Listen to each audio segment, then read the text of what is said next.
ഒന്നാമത്തെ കാര്യം എന്താണ്? ഞാൻ ഉടമ്പടിയിലാണെന്ന് തന്നെ പറഞ്ഞ് പഠിപ്പിക്കുന്നതാണ് എൻ്റെ ഒന്നാമത്തെ റിസ്ക്. ഒന്ന് പറഞ്ഞേ, ഞാൻ ഉടമ്പടിയിലാണെന്നൊന്ന് ആവർത്തിച്ച് പറഞ്ഞേ.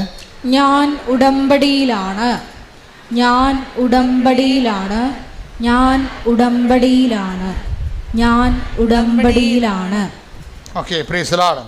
Price the Lord. അപ്പോൾ ഇത് ഇടയ്ക്ക് എല്ലാ ദിവസവും ഒന്ന് പറയണത് നല്ലതായിരിക്കും കേട്ടോ. പ്രത്യേകിച്ച് നിങ്ങൾ കാത്തലിക്സ് കുമ്പസാരിക്കുമ്പോൾ എവിടെയാണ് ഈ ഉടമ്പടി ദിവസങ്ങളിൽ കാര്യം ഒരു അവിശുദ്ധമായൊരു വ്യക്തിയുമായിട്ട് ദൈവത്തിന് ഉടമ്പടി നിലനിൽക്കാൻ പാടായിരിക്കും. മനസ്സിലായില്ലേ? അതുകൊണ്ടാണ് എബ്രാഹത്തിനോട് പറഞ്ഞത്. എന്താണ് എബ്രാഹത്തിനോട് എന്താ ദൈവം പറഞ്ഞത്? ഇത് പഴയ ധ്യാനത്തിൽ നിന്ന് എടുത്ത് പറയണം കേട്ടോ.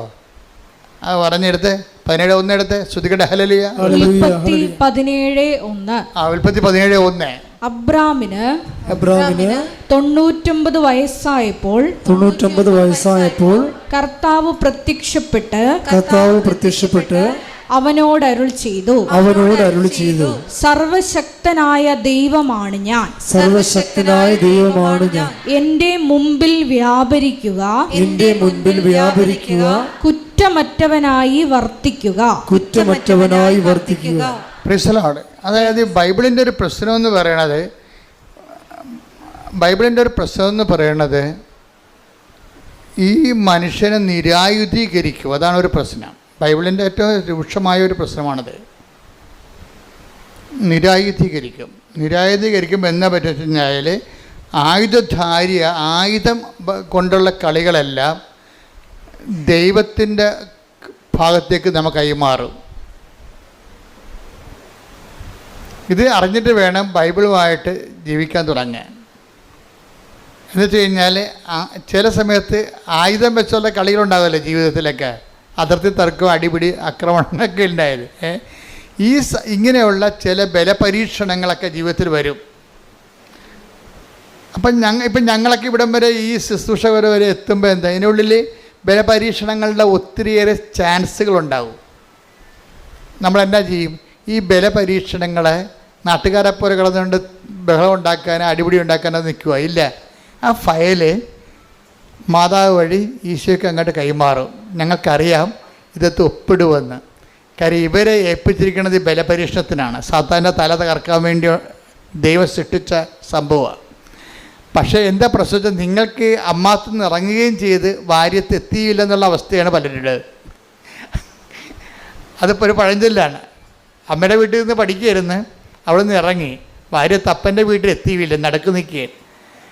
ലോകത്തു നിന്നൊക്കെ പോന്ന്, പക്ഷെ ദൈവത്തിൻ്റെ അടുത്ത് എത്തിയില്ല. ഇവിടെ ചില ആൾക്കാരുടെ പ്രശ്നം അതാണ്. ലോകത്തുനിന്ന് പോന്ന്. ഇതിനകത്ത് വരുന്ന വിഷയം എന്ന് പറയണത് ഇങ്ങനെ നടുക്കം നിർത്തി അവിടെ ദൈവവും ഇല്ല പിശാചും ഇല്ലാത്തൊരവസ്ഥ വരും. അങ്ങനെ നമുക്ക് ഉടമ്പടി മുന്നോട്ട് പോകാൻ പറ്റത്തില്ല. ഉടമ്പടിയെ സംബന്ധിച്ചിടത്തോളം ഉടമ്പടി എപ്പോഴും ഒരു നിലപാട് ജീവിതമാണ്. ദൈവത്തിൻ്റെ കൂടെയാണെങ്കിൽ ദൈവത്തിൻ്റെ കൂടെ തന്നെ. അപ്പം നമ്മളെന്താണ് ചെയ്യണത്? നമ്മളെപ്പോഴും വിജിലൻ്റ് ആയിരിക്കും. എന്താണ്? ഞങ്ങളെ പ്രലോഭനത്തിൽ ഉൾപ്പെടുത്തരുത്, പണിയുണ്ടാക്കരുതെന്ന് അർത്ഥം. കർത്താവ് പഠിപ്പിച്ച പ്രാർത്ഥനയാണ്. ദൈവത്തിൻ്റെ പക്ഷം ചേരാൻ പത്രോസിന് വാളെടുക്കാനുള്ള അവസരങ്ങൾ ഉണ്ടായിരുന്നു. പത്രോസ് വാളെടുക്കുകയും ചെയ്ത്. അത് കർത്താവിനെ തന്നെ രക്ഷിക്കാൻ വേണ്ടിയാണ് വാളെടുത്തത്. പക്ഷെ കർത്താവ് പറഞ്ഞ് അങ്ങനെ നീ വാളെടുത്ത് എന്നെ രക്ഷിക്കണ്ട എന്ന് പറഞ്ഞ്. അതാണ് സംഭവം. ഇപ്പം വാൾ ഉറയിലിട്ടിട്ട് അവൻ മാറി നിന്ന് അത് പറഞ്ഞ് ഇപ്പം പിതാവിൻ്റെ സമയമാണ് എന്ന് പറയും. ഇപ്പം നീ എന്നെ ഇങ്ങനെ രക്ഷിച്ചിട്ടും വലിയ കാര്യമില്ല, ഇപ്പം ഇത് ക്ലേശങ്ങളുടെ സമയമാണ്. അപ്പോൾ ഈശോ എന്താ പ്രാർത്ഥിക്കണത്? പിതാവേ, അങ്ങേ പുത്രനെ മഹത്വപ്പെടുത്തണമേ. അതാണ് വിഷയം. അതിനെല്ലാം സമീപനങ്ങളുണ്ട്. സുവിശേഷം കരുത്താർന്നൊരു സമീപനമാണ്. നമ്മളെ വിശുദ്ധിയോടെ തുടരുകയും ചെയ്യണം, അതേസമയം തന്നെ പ്രലോഭനങ്ങളെ അതിജീവിക്കണം. അതേസമയം നമുക്കെതിരെ വരുന്ന ബലപരീക്ഷണങ്ങൾക്ക് ദൈവത്തെ കക്ഷി ചേർക്കുകയും ചെയ്യണം. വളരെ തന്ത്രപരമായൊരു ജീവിതമാണിത്. തന്ത്രപരമായ ജീവിതമാണ് അത്. യേശു ജീവിച്ച് തീർത്ത ഒരു ജീവിതമാണ്. ഇതിൽ നമുക്ക് മൊത്തം അനുകരിക്കാൻ പറ്റുമോ എന്ന് ചോദിച്ചു കഴിഞ്ഞാൽ നമുക്ക് ഓരോ മനുഷ്യനും അതിൻ്റെതായിട്ടുള്ള പരിമിതികളുണ്ടെങ്കിലും നമ്മുടെ ഭാഗത്തുനിന്ന് ഒരു സുവിശേഷ വിഹിതമായി ജീവിക്കണം എന്നുള്ള ബോധം ഉണ്ടാകണം. അപ്പം അങ്ങനെ നീ സുവിശേഷ വിഹിതമായി ജീവിക്കണം എന്ന് ഇപ്പം നിൻ്റെ ഉടമ്പടിയിലെ ഉദ്ദേശം നിൻ്റെ കടങ്ങൾ മാറണമെന്നല്ലേ, അല്ലെങ്കിൽ കച്ചവടം നടക്കണമെന്നാണ് ഉദ്ദേശം, അല്ലെങ്കിൽ കടങ്ങൾ മാറണം. ഇപ്പം ഈ ജോർജിയുടെ സാക്ഷി എന്താണെന്നറിയാവോ? ജോർജിയുടെ ഒന്നാമത്തെ വിഷയം എന്ന് വെച്ചാൽ ജോർജി ഒരു ഹോൾസെയിൽ കട നടത്തിക്കൊണ്ടിരിക്കുകയാണ്, വാടക നടത്തിക്കൊണ്ടിരിക്കുകയാണ്. 15 ലക്ഷം രൂപയുടെ സാധനം അതിൻ്റെ അകത്തുണ്ട്. 15 ലക്ഷം രൂപയുടെ സാധനം അതിൻ്റെ അകത്തുണ്ട്. പക്ഷെ പെട്ടെന്നൊരു പ്രശ്നം ഉണ്ടായി. എന്താ പ്രശ്നം ഉണ്ടായത്? എല്ലാ കടക്കാർക്കും ഉണ്ടായിക്കോണം ആ പ്രശ്നം.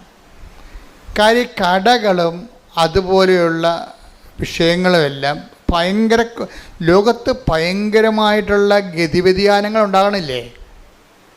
ഇപ്പം മലേഷ്യൻ റബ്ബർ ഇവിടെ ഇറക്കുമതി ചെയ്യാൻ ഗവൺമെൻറ് ഒപ്പിട്ട് കൊടുത്ത്, അപ്പോൾ എന്ത് പറ്റി? നാട്ടിലെ റബ്ബറൊക്കെ ഇരിപ്പായി പോയില്ലേ? വില കുറഞ്ഞു, അതല്ലേ പ്രശ്നം.